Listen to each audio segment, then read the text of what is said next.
have you here so we can try and go through, some key points of this proposed deal. I do have a pointed question for you, though.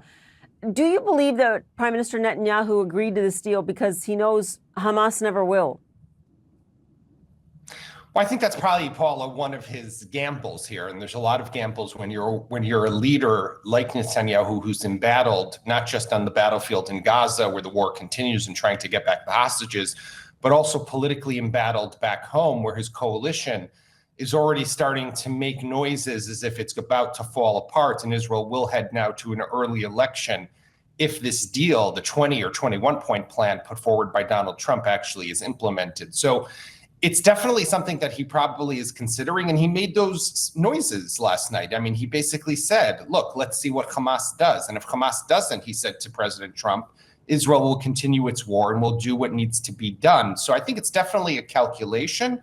And for that reason, the celebrations might be slightly premature that the war is over, although I do want to hope, and this is what everyone seems to estimate, that Donald Trump would not have made these types of declarations as he did yesterday. Conflicts for thousands of years are suddenly over if he didn't have some sort of guarantee and reassurance from the Qataris and the Egyptians that they could bring Hamas into this deal and get it to agree to end the war.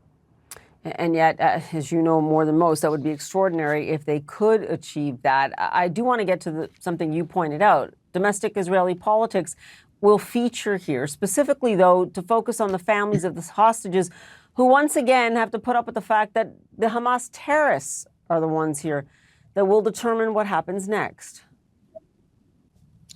100%, Paula. I mean, this is one of the great tragedies of this war. No matter how powerful Israel's military is, no matter how many countries around the world, the United States, Arab nations are supporting this deal to end the war, it's going to be up to a few murderous Hamas leaders, some of them in Gaza, some of them in Qatar, who are going to have to decide, are they accepting this, and is the war, in fact, going to come to an end? It keeps an entire region almost hostage beyond the 48 Israelis who are still being held inside the Gaza Strip. So these people will determine what happens next. Does Israel continue with its offensive inside the Gaza Strip to try to keep up that pressure on Hamas?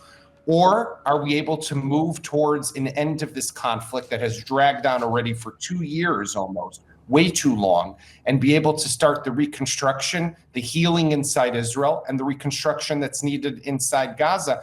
But Netanyahu will have those political issues to deal with. His coalition is not happy, particularly with the fact that he has accepted, according to the Trump plan, a role for the Palestinian Authority inside the post-war Gaza governing entity, as well as what Trump himself said. He said, look, I understand, Netanyahu, you don't support a Palestinian state, but I do want to see us essentially get on a path towards that one day. That's not something his coalition likes at all. But in fact, it is in the 20-point plan. It is there in black and white. The fact that there is this aspiration on the part of the people in Gaza for that Palestinian state, not just in Gaza, but elsewhere. I do want to bring to the fore here who actually can have any kind of influence on Hamas, right? Who do you believe at this hour, in terms of Muslim and Arab leaders, has any leverage with Hamas to actually get them to accept this deal? And we add as well that there is this offer, however vague, of amnesty for Hamas. I think there's no question that the three countries that have the most pressure or leverage over Hamas are the Qataris, the Egyptians, and Turkey. Those are the countries that have in the past supported Hamas in different ways, have given them refuge inside their country. They have open lines of communication with Hamas. If, for example, the Emir of Qatar, President Erdogan in Turkey, President Sisi in Egypt, all make it very clear to all the Hamas leaders, that's it, we're done with you. You have nowhere that you will be able to reside. You will no longer have sanctuary in any of our territories. And we will make sure that Israel will have a carte blanche to continue its offensive in Gaza. That will have an impact. But again, we're talking about 48 hostages that are still being held in Gaza that Hamas will have to give up and give back to Israel. That is the condition for this war to end, essentially. And that's a big number. That's something that Hamas would have wanted to hold on to as something of an insurance policy. So I hope and pray that this is coming to an end. But to think that we're over because of a celebration in the White House yesterday, it's far from being that yet, Paula. Absolutely. No one knows that better than the people of Gaza and the people of Israel. I do want to ask you what the reaction has been on the ground. I mean, it's 8:10 a.m. right there where you are this morning. But, I mean, they've had a chance to sleep on it. What has been the reaction? I think people are hopeful. Look, the hostage families are really the ones who I think in Israel have been suffering the most, not knowing what is the fate of their loved ones. We were told that 28 of the 48 are already deceased, but even out of the 20 who are believed to be alive, what exactly is their condition and how many might have passed away or been killed in the weeks since this offensive began in Gaza?